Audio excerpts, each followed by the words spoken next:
Notre économie globalisée n'a jamais été aussi dépendante du pétrole, du charbon, du gaz. Des énergies fossiles qui coûtent très cher et qui menacent gravement notre planète. Elles sont responsables de 65% des émissions de gaz à effet de serre. L'économie de marché centrée sur l'individualisme et la course au profit accuse une dette budgétaire, écologique et sociale historique. Il est encore temps de changer la donne et de remplir l'un des objectifs du millénaire. Limiter le réchauffement climatique à 2 degrés d'ici 2050 en divisant par 3 nos émissions de gaz à effet de serre. Pour une économie durable, nous devons réinventer notre rapport au temps, au travail, à l'argent et aux autres. Certains acteurs incarnent déjà ce changement. Ils relocalisent l'économie. Des entrepreneurs font le pari du 100% local. D'autres revalorisent nos déchets pour créer de nouvelles richesses. Des citoyens lancent des monnaies alternatives pour s'émanciper du système monétaire actuel. D'autres se regroupent pour partager leur savoir-faire et produire autrement, d'une manière plus collaborative et adaptée à l'environnement. Une révolution qui bouleverse le monde du travail, abolit les hiérarchies et remet l'humain au cœur du système.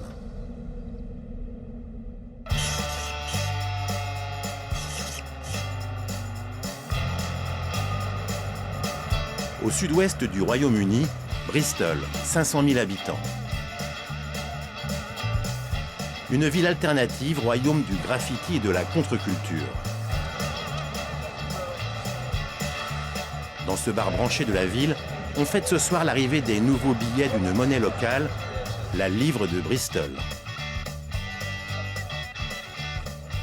Une monnaie parallèle qui s'échange contre la monnaie nationale. Elles ont la même valeur, une livre sterling égale une livre de Bristol. Tu en veux combien? 5 ans. Ok. On a un gros client. 1, 2, 3, 4... Cette monnaie est 100% locale, elle n'existe qu'à Bristol. Pour la promouvoir, Mike, l'organisateur de la soirée, a invité des musiciens de la ville.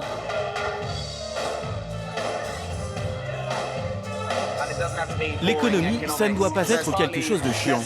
L'idée, c'est de s'éclater avec des jeux, des groupes locaux, la communauté. Comme ça, les gens passent et dépensent des livres de Bristol. Je les utilise depuis plusieurs années. C'est fantastique, ça connecte les gens. Une monnaie au service d'une communauté, d'une ville. Née d'une initiative citoyenne en 2012, c'est aujourd'hui la monnaie locale la plus importante du Royaume-Uni. 700 000 livres, soit près d'1 million d'euros, circulent actuellement à Bristol. Elles servent à payer les commerçants indépendants, les voyages en bus et même les impôts locaux. Kieran Mundey est l'un des créateurs de cette monnaie. Il vit à Bristol, il est citoyen éco-responsable. C'est après la crise des subprimes qu'il a eu l'idée de lancer une monnaie parallèle qui permettrait de tracer les échanges économiques. Après le crash en 2007-2008, je me demandais ce que je pouvais faire pour aider Bristol. J'adore cette ville et ses nombreux commerces tenus par des gens au profil très varié et qui vivent ici. À Bristol, il trouve donc le terreau favorable à la réalisation de son projet. Un réseau de commerçants indépendants prêts à accepter une monnaie locale. Reste ensuite à faire de la pédagogie auprès des habitants, leur expliquer à quoi sert cette monnaie. Il monte alors un bureau et s'entoure d'une équipe de jeunes gens motivés comme Mike, l'organisateur des soirées. Leur mission, expliquer sur les réseaux sociaux l'intérêt d'une monnaie locale complémentaire de la livre. La fonction principale de cette monnaie, c'est de créer un système qui va permettre de renforcer les commerces locaux qui sont désavantagés par rapport aux grandes sociétés. Pas seulement à cause de leur taille, mais à cause de tout ce système bancaire offshore qui permet aux grosses firmes d'éviter les impôts. On veut aider ces PME, pas parce qu'on les aime, mais parce qu'elles sont au cœur d'un système économique sain d'après nous.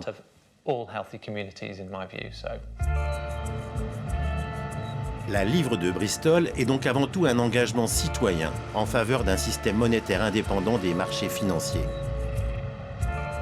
Un système qui commence à fonctionner. Aujourd'hui, 1000 commerçants acceptent la monnaie de Bristol, et pas seulement dans les quartiers bobos. Sweetmart, par exemple, est un commerce situé en banlieue. Tu peux me retirer ça, s'il te plaît? Ok, c'est bon. Abdul tient cette épicerie indienne réputée du nord de Bristol. Ici, on privilégie les produits frais locaux et les plats faits maison. Ce sont des tartes végétariennes au fromage et oignons. Ça sent bon. Ça attire les gens, cette odeur matinale de café et de croissant. Ce business indépendant, il le gère en famille, avec sa femme Farida.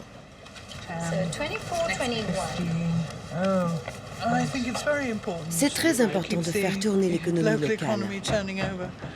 Tout le monde doit soutenir ces petits commerces familiaux. On n'a pas besoin de grosses chaînes, mais de petits magasins. Quand on a besoin de quelque chose ici, tu peux demander et ils te donnent des conseils. Tu peux trouver ça où? Pas dans les grands supermarchés. Abdul, en un mois, encaisse en moyenne 1000 livres en monnaie locale. Alors, que peut-il en faire? Il peut à son tour se servir de cette monnaie pour payer ses fournisseurs. Des fournisseurs implantés localement qui vont pouvoir eux aussi utiliser à leur tour cette monnaie dans leurs échanges avec d'autres commerçants de Bristol. La livre de Bristol permet donc de relocaliser une partie de l'économie en reconnectant les acteurs d'une ville. Elle permet aussi de réduire les transports grâce aux échanges locaux et du coup limiter les émissions de gaz à effet de serre. Si on veut éviter une crise écologique, il faut changer l'économie. Ça veut dire qu'il faut décarboner l'économie. Et la seule façon de le faire, d'après moi et d'après plein d'autres gens, c'est de relocaliser, de régionaliser l'économie beaucoup plus, car elle est trop dépendante des énergies fossiles. Les monnaies alternatives incitent donc à consommer localement et à réduire notre empreinte carbone. Mais pour relocaliser un maximum notre économie, il faut aussi que l'entrepreneuriat se réinvente.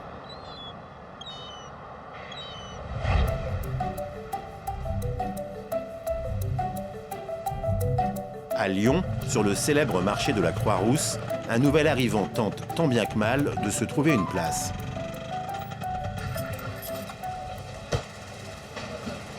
Ça vous gêne pas trop là si je bouge devant là? Nickel, super. Christophe, c'est un peu l'ovni du marché.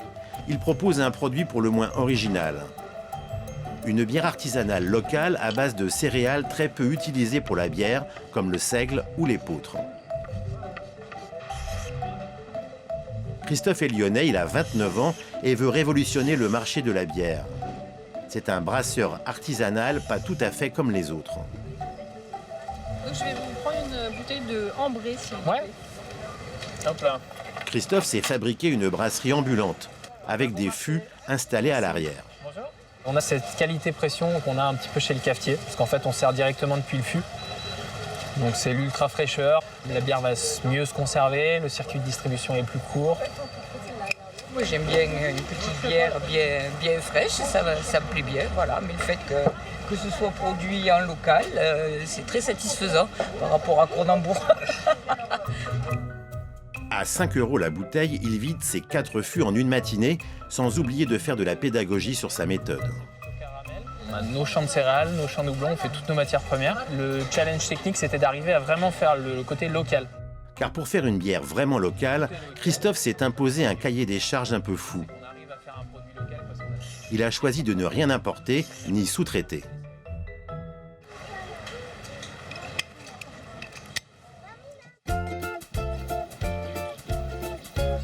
C'est sur cette parcelle de 20 hectares que Christophe vient chercher sa matière première, les céréales. Nous sommes à seulement 10 km de son lieu de production, dans le parc naturel de la région lyonnaise. Aujourd'hui, c'est la récolte de l'orge. Son fournisseur est un agriculteur du coin, spécialisé dans le bio. On a du petit grain, mais bon, au final, on est sur un grain quand même relativement sain, donc on est bien content. Il faut voir après ce qui va sortir en termes de rendement sur la parcelle. On s'attend à une petite quinzaine de tonnes, je pense, entre 15 et 20 tonnes. Avec les céréales de la région, Christophe élabore une recette de bière bien différente des autres brasseurs. La récolte est broyée, brassée, filtrée. Mais la grande innovation, c'est qu'elle n'est pas maltée. Il évite donc cette étape complexe, le maltage, d'ordinaire sous-traité aux industriels. Résultat, une entreprise locale et totalement autonome avec des coûts de production réduits de 40%. Par rapport à toutes les brasseries qui existent, que ce soit des très grands groupes industriels ou des toutes petites structures artisanales qui fonctionnent obligatoirement à l'aide du malt, en fait, nous, on a levé cette dépendance et on est complètement indépendant. L'idée, c'est à terme en fait, de remettre dans un produit comme la bière la notion de terroir qui est, du fait de la dépendance au malteur, très difficile à mettre en œuvre. Autre avantage, plus besoin d'utiliser exclusivement de l'orge, la céréale des malteurs. Alors chaque semaine, avec Bruno, son unique employé, il crée de nouvelles recettes à base de différentes céréales et de fruits frais. Si, c'est un goût de cerise, mais ça n'a pas un goût de sucre. Ah bah on met pas de colorant et pas d'aromatique, hein, donc forcément c'est de la vraie cerise. Au-delà du côté local, ce qui est intéressant, c'est que ça nous ouvre des possibilités sur la création de recettes que n'ont pas les autres brasseries. C'est-à-dire qu'on peut arriver à avoir de la typicité sur des produits où on va travailler avec des céréales type du seigle, de l'épeautre, du sarrasin. On a toutes les cartes pour vraiment travailler des recettes spécifiques. Un an après le lancement de son projet, Christophe produit 500 litres de bière par semaine.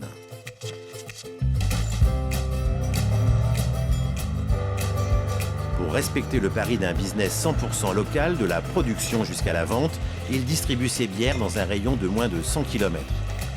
Ça va? Je t'amène les blanches et les blondes. C'est la blanche. La blanche, c'est l'orge. Hop là. Une stratégie qui fonctionne. Le jeune entrepreneur est extrêmement sollicité, jusque dans les restaurants lyonnais les mieux cotés. Qu'est-ce que tu nous amènes? Eh ben, c'est la petite ambrée là. La petite ambrée, parfait. Son idée lui a valu un prix de l'innovation et des financements pour sa start-up. À long terme, il aimerait développer un réseau national de brasseries artisanales, toutes implantées localement.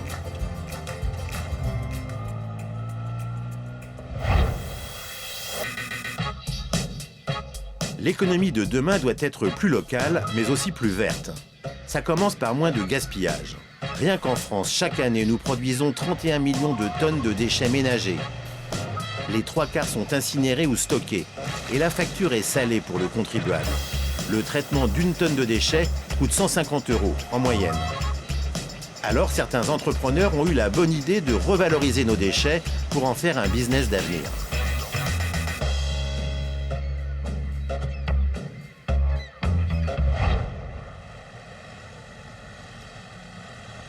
En région parisienne, Mounir et David se rendent chez un particulier. Bonjour monsieur. Bonjour monsieur. Leur mission, récupérer les meubles dont il ne veut plus. Donc ça, là, on peut les prendre, tout ce qui est fauteuil, tout. Et aujourd'hui, ils ont beaucoup de travail. Tout doit partir à l'occasion d'un déménagement. Matelas, sommiers, armoires, fauteuils ou encore bibelots, chaque semaine, Mounir et David enlèvent près d'1 tonne de meubles chez les particuliers de la région. Ils arrivent ici à la recyclerie d'Athis-Mons, dans l'Essonne. Enlèvement particulier? C'est Marilyn qui est chargée de trier les meubles.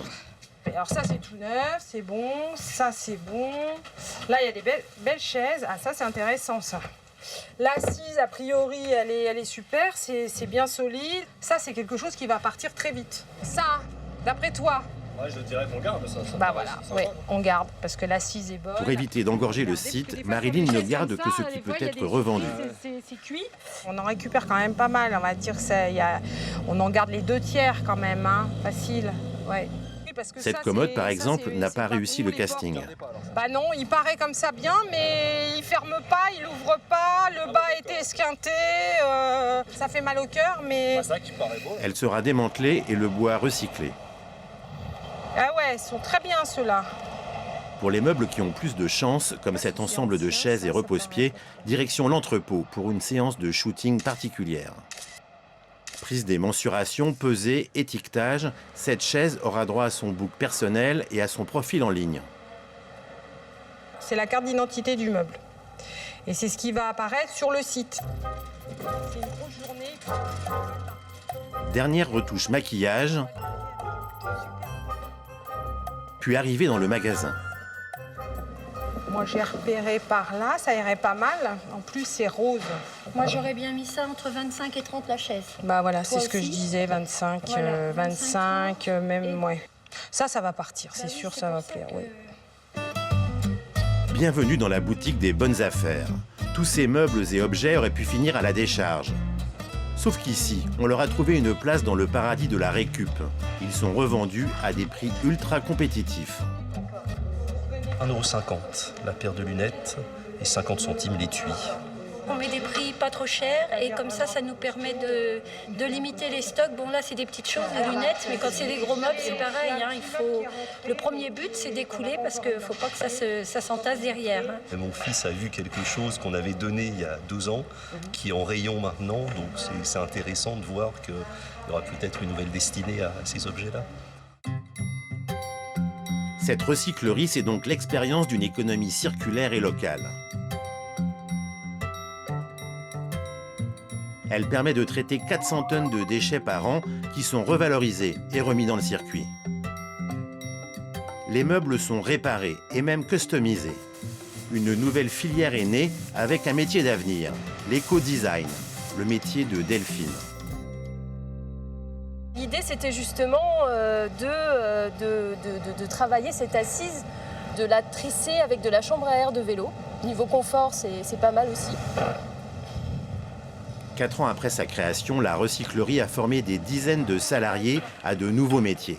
Cette entreprise, qui pratique l'économie sociale et solidaire, a même permis de réconcilier certaines personnes avec le monde du travail. Michel, le responsable, tient à nous le prouver. Il nous conduit chez le voisin, une entreprise de recyclage de papier située à quelques mètres.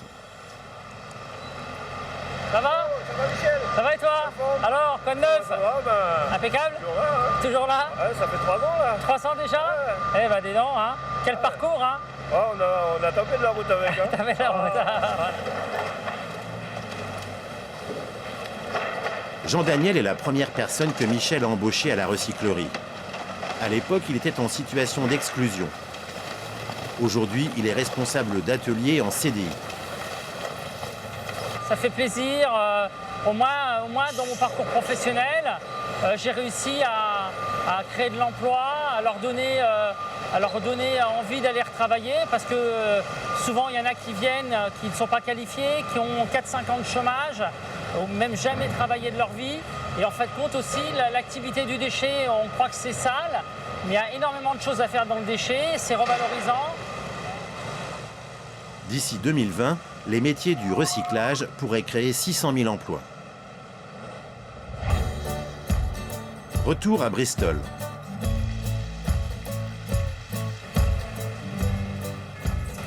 Bonjour, vous acceptez bien les livres de Bristol? Jack a 29 ans. Pour toutes ses dépenses quotidiennes, il utilise la monnaie locale de la ville. C'est devenu un réflexe. Hey, ça va? Comment tu vas? Ça fait longtemps qu'on s'est pas vu. Vous acceptez bien les livres de Bristol? Jack est un consommateur responsable.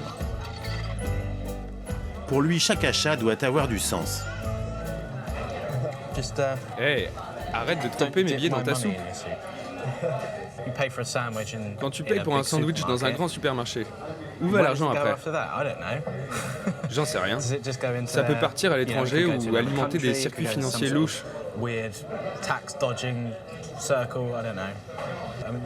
Tandis que la monnaie de Bristol ne circule qu'entre les gens et les commerçants locaux. Ça marche comme ça. Jack est aussi un éco-citoyen. Chez lui, pour l'électricité, il a opté pour un fournisseur d'énergie renouvelable. Et depuis peu, sa facture aussi. Il peut la payer en livres de Bristol. Car pour la première fois en Angleterre, une compagnie nationale accepte les règlements en monnaie locale. Voilà ce que j'ai tweeté. Je viens juste de payer ma facture avec des livres de Bristol. Du coup, je me sens un peu moins coupable de dépenser autant d'énergie avec mon ordinateur. Et c'est probablement mon tweet le plus populaire. la compagnie de Jack est située à une dizaine de kilomètres de Bristol. Chez Good Energy, on investit dans l'électricité 100% renouvelable et décentralisée, comme dans cette ferme solaire de 10 hectares. Si l'herbe est trop longue, ça bloque les rayons du soleil parce que ça fait de l'ombre. Heureusement, on a les moutons qui les mangent et ça les coupe à la bonne hauteur. Sofina Jago est manager chez Good Energy. C'est la chargée de clientèle de Jack. Et pour elle, électricité renouvelable et monnaie locale sont des partenaires naturels. Cette monnaie locale, la livre de Bristol, est la plus utilisée au Royaume-Uni. Ils ont la même approche que nous. Ce sont des pionniers. On a la même philosophie. C'est l'idée d'une approche décentralisée de l'énergie qui incite les gens à prendre leur destin en main et à choisir le renouvelable pour affronter le changement climatique. Bristol a été élue capitale verte européenne 2015. Championne des fermes urbaines, de l'habitat écolo et des transports durables. D'ailleurs, ici, c'est le maire de la ville qui montre l'exemple. George Ferguson se déplace uniquement en vélo. Depuis 2012, cet élu indépendant est l'artisan de la transformation de la ville. Il est aussi un fervent défenseur de la monnaie locale. J'ai acheté mon vélo avec des livres de Bristol, ainsi que mon casque, le cadenas, quasiment tout ce que j'ai sur moi. Il a même décidé de se verser son salaire en livres de Bristol.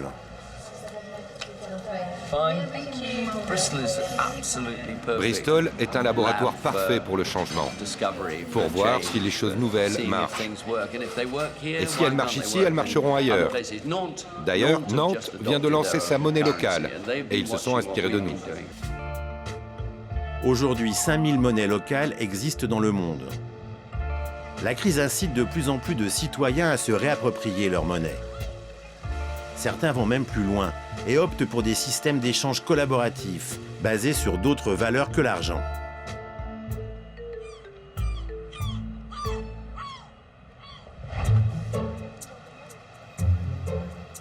Paris, à quelques pas du Sacré-Cœur, ambiance zen dans ce parc du 18e arrondissement. On respire en montant, on expire. Une inspiration profonde. Pour ses cours de Qigong, Marie rétribue sa prof Mélie avec un chéquier un peu particulier.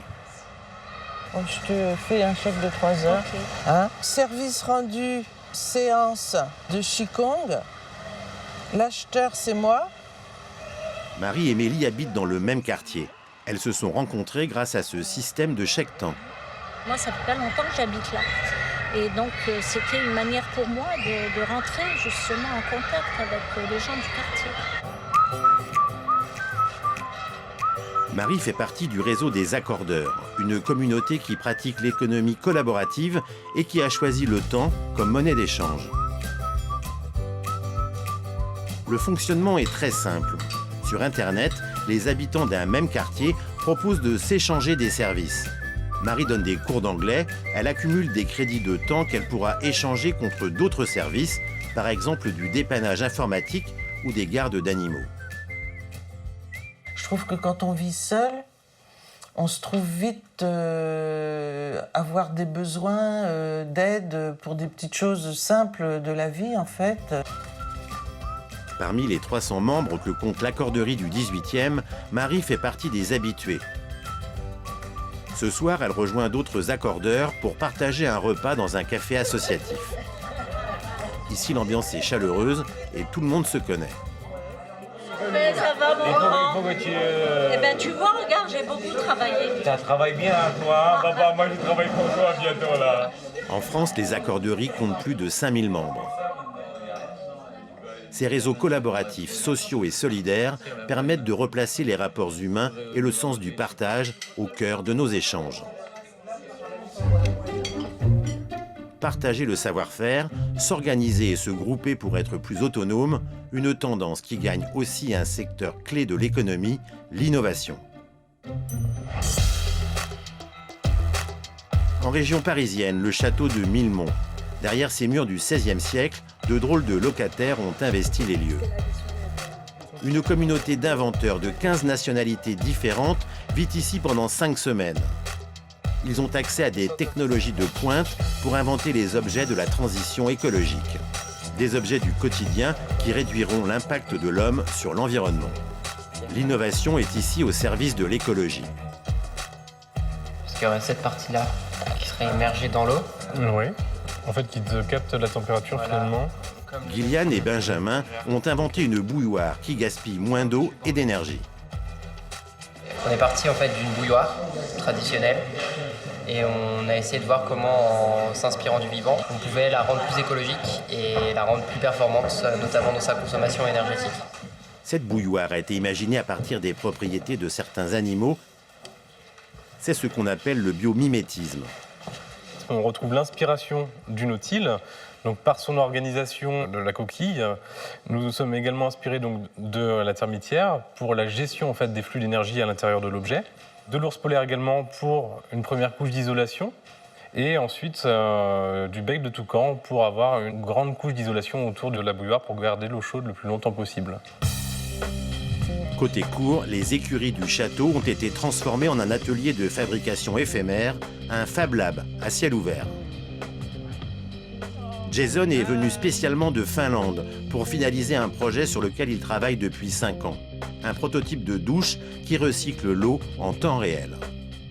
Quand l'eau arrive ici, elle entre dans les canalisations, sous le sol. Ça va pomper l'eau jusqu'au filtre et ça fera comme une boucle de recyclage.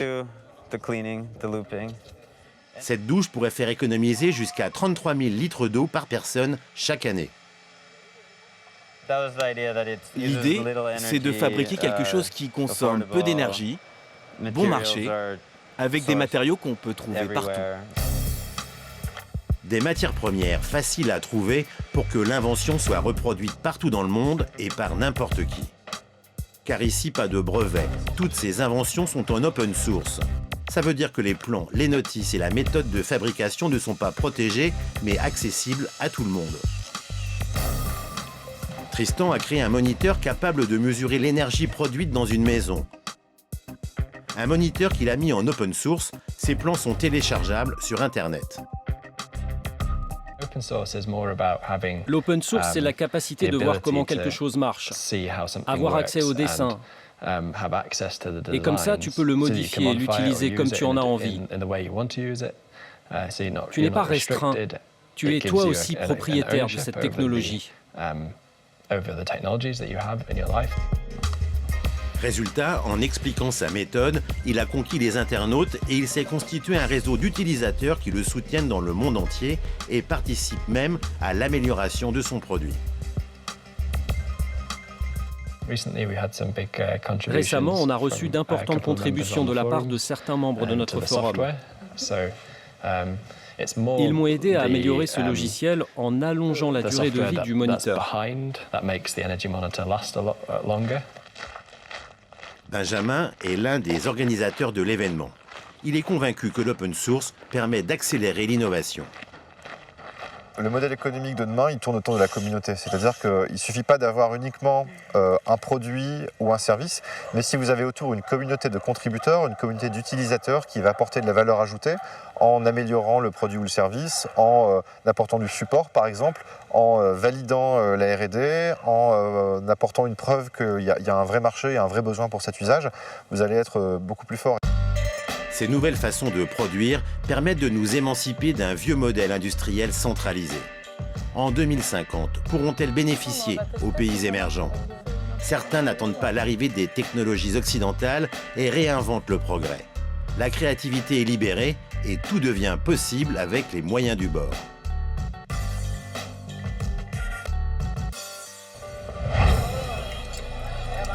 L'Inde et son 1,2 milliard d'habitants.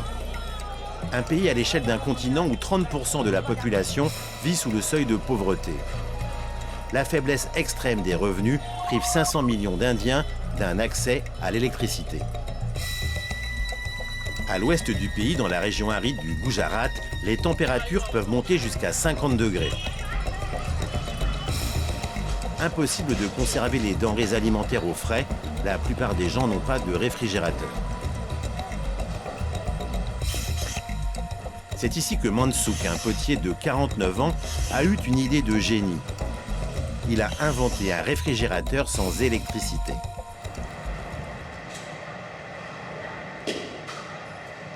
Dans son atelier, on fabrique des pots en terre depuis des générations. L'argile est une ressource naturelle, abondante et gratuite. Mélangée à de l'eau et du sable, elle donne cette pâte onctueuse, travaillée à la main. C'est la matière première des artisans de la région. Ici, vous avez la première machine à fabriquer des pots en terre en Inde. C'est nous qui l'avons inventée. Tiens, prends-le. La poterie fait travailler tout le village, même les femmes, habituellement cantonnées aux travaux domestiques. Mais en janvier 2001, un violent séisme s'abat sur la région du Gujarat et pour les potiers comme Mansuk, c'est la catastrophe. Tous les stocks sont détruits. Mais c'est de ce drame que va naître son idée révolutionnaire. Dans le journal local, il y avait cet article avec la photo d'un pot cassé et en dessous une légende qui disait « Le garde-manger des pauvres est cassé ». C'est là qu'a germé cette idée. Je me suis dit, si les pots en terre sont le réfrigérateur des pauvres, pourquoi ne pas carrément fabriquer de vrais réfrigérateurs en argile? Mansuk se lance dans une batterie de tests qui vont durer 4 ans. Et finalement, il conçoit ses moules pour l'argile. Ceci, c'est un moule pour fabriquer les pièces détachées du réfrigérateur. Ça, c'est la pièce latérale. Une fois les pièces assemblées, voici le premier réfrigérateur en argile au monde, capable de conserver des aliments entre 15 et 20 degrés en dessous de la température ambiante. Une révolution.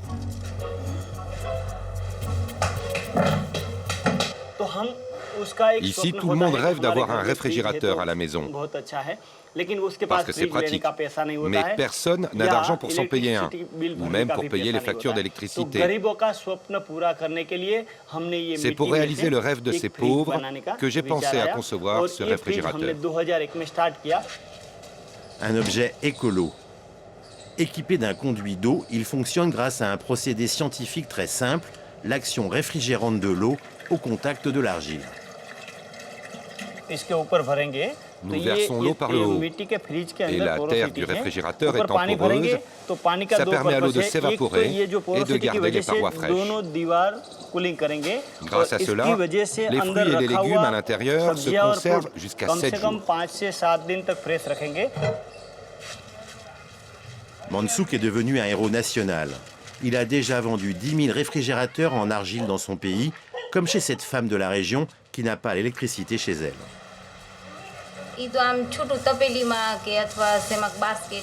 Avant, j'utilisais des bols en plastique ou en métal, mais ça pourrissait en moins de 12 heures. J'ai ce frigo depuis 2 ans et demi.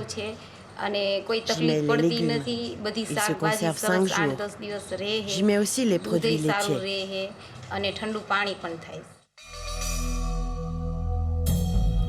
Le frigo en argile, 2 fois moins cher qu'un réfrigérateur occidental, est une révolution sanitaire, mais aussi sociale. Il libère les femmes indiennes de la tâche quotidienne de collecte d'aliments frais. L'invention de Mansuk est ainsi devenue la vitrine mondiale d'une pratique bien connue en Inde. En hindi, on appelle cela le jugad, ou l'art du système D.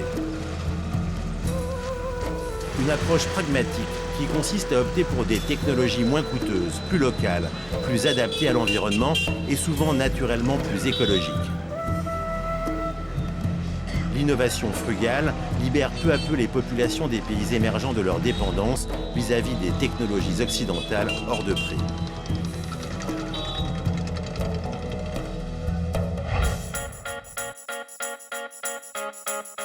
En 2050, allons-nous continuer à produire et à travailler de la même façon qu'aujourd'hui?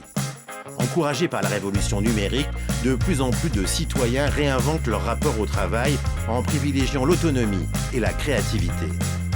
Un nouveau modèle très éloigné de l'organisation pyramidale des entreprises classiques.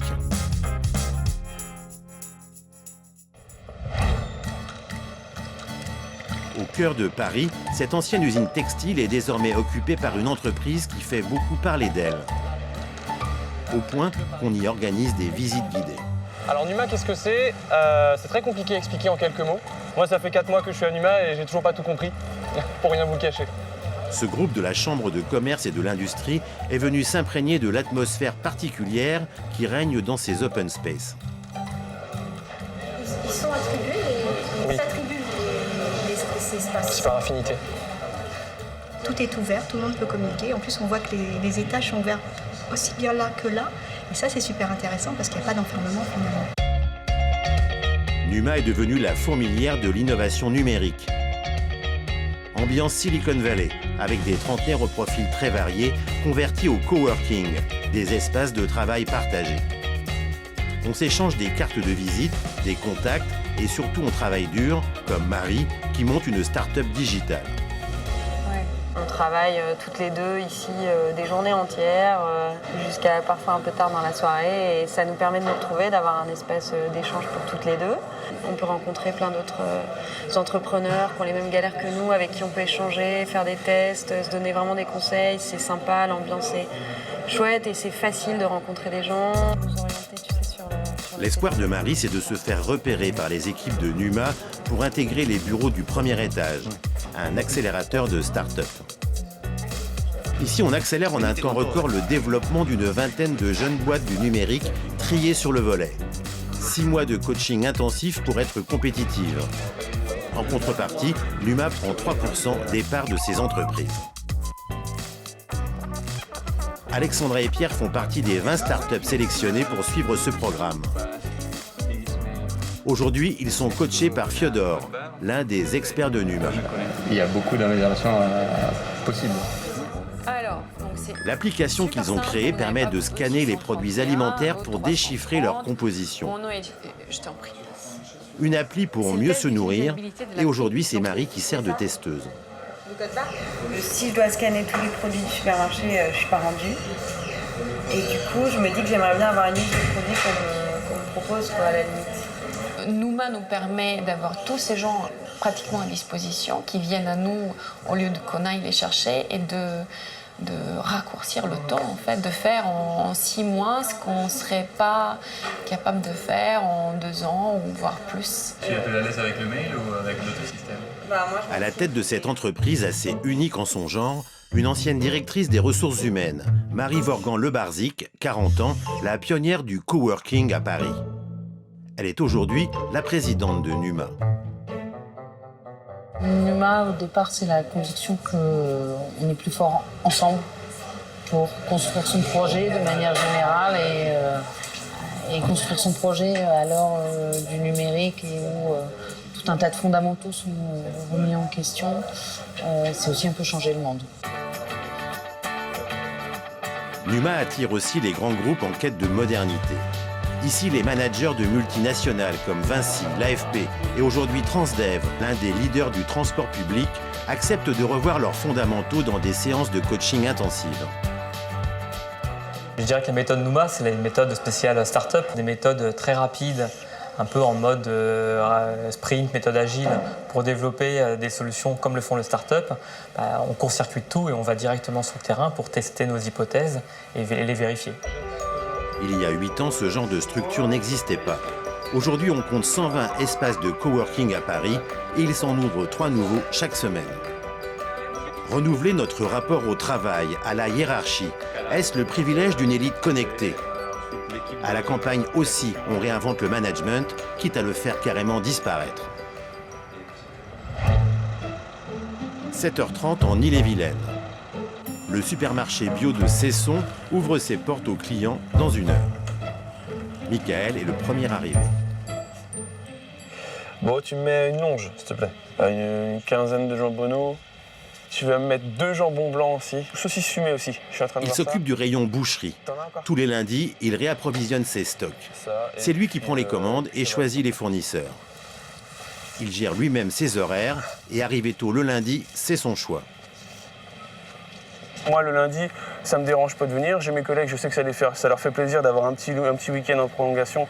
Moi, ça me gêne pas. Du coup, je viens le lundi matin et avec le sourire, il n'y a pas de souci. Vous n'avez pas de chef? Non. Non, il n'a pas de chef. Ou plutôt, il n'en a plus.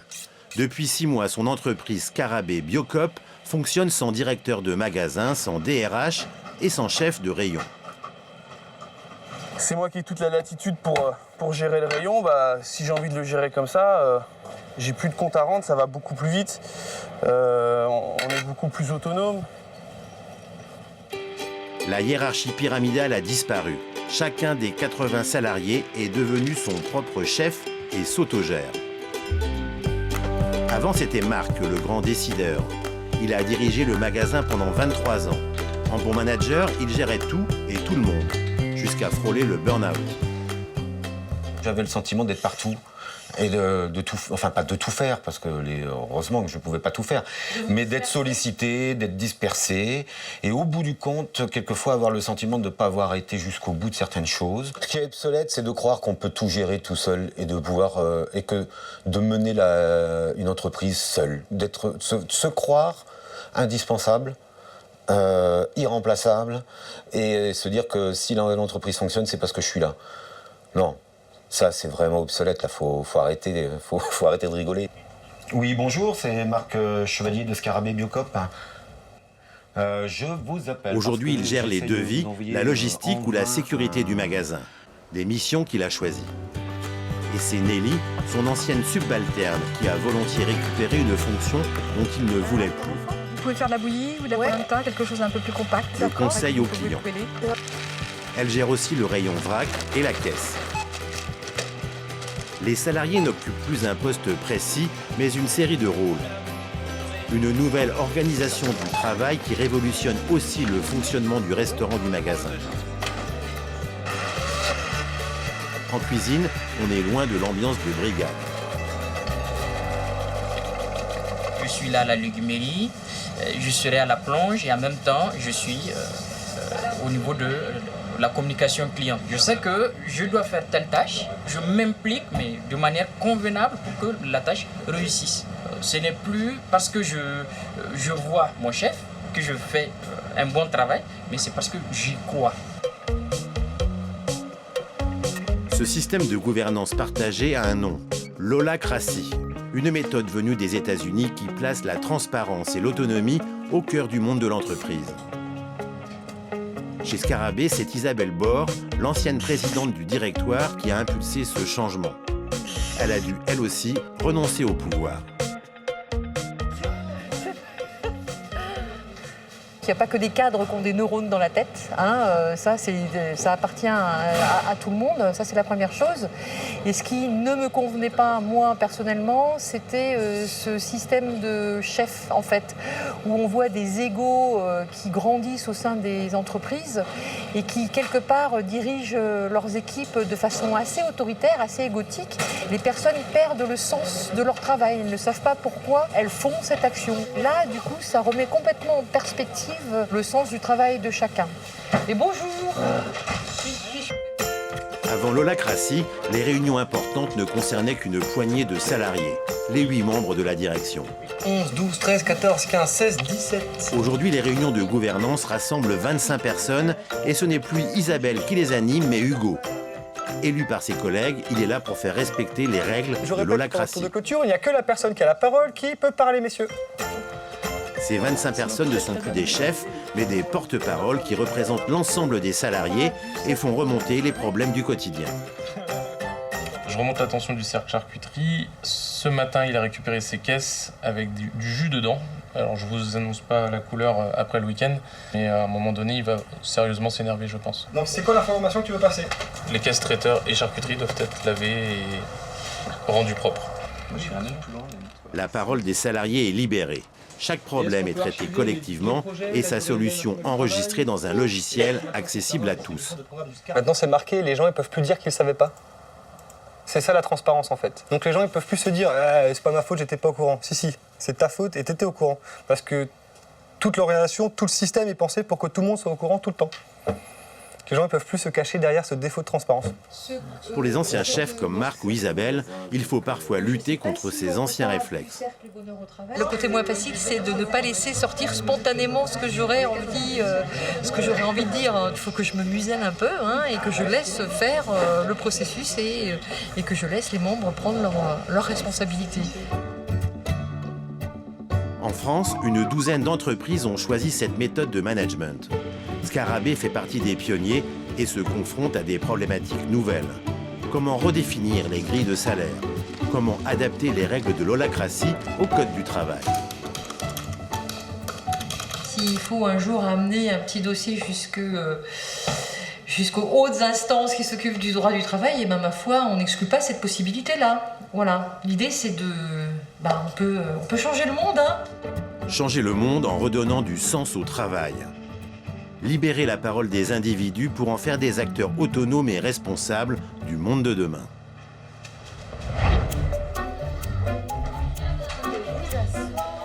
C'est le pari de cette école privée parisienne qui éduque les enfants à l'éco-citoyenneté et au savoir-être. C'est-à-dire la capacité à vivre en harmonie avec soi-même et les autres. Alors, qu'est-ce que c'est que la coopération? Qui veut m'expliquer un peu qu'est-ce que c'est que la coopération? On fait tous. Par exemple, si moi j'aide Jack, Jack m'aide aussi. Exactement. Et est-ce que vous, à l'école, dans les apprentissages, quand vous apprenez par exemple le français, les maths, vous vous entraidez? Oui. Vous êtes aussi dans la coopération? Oui.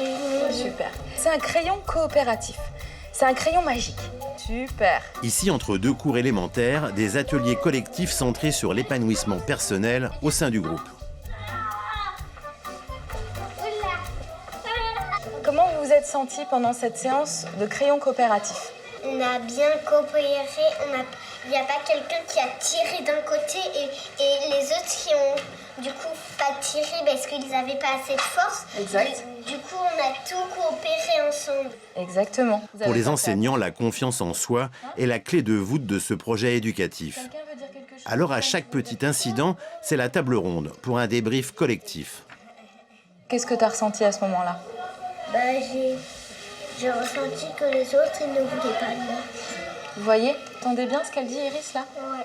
Il y a d'autres copains à côté qui peuvent se sentir un peu rejetés ou exclus. Vous voyez? Jeanne, tu voulais dire quelque chose? J'aime bien, je suis les deux. D'accord.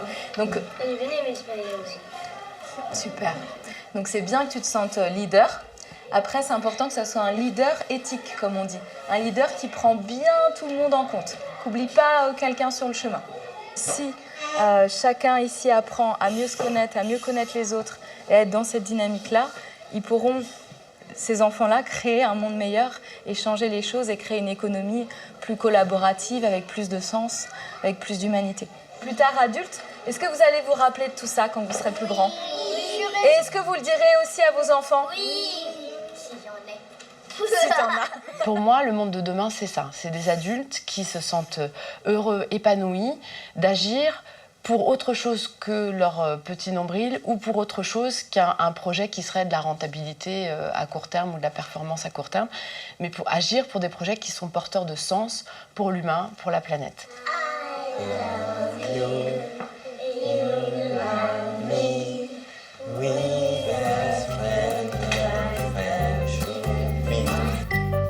Ces jeunes pousses citoyennes sont les acteurs du monde de demain. Des garçons et des filles à qui l'on apprend à être libres, autonomes et solidaires. Peut-être seront-ils au service d'une nouvelle économie, plus juste, plus durable, affranchie de sa dépendance aux énergies fossiles. Une économie post-carbone.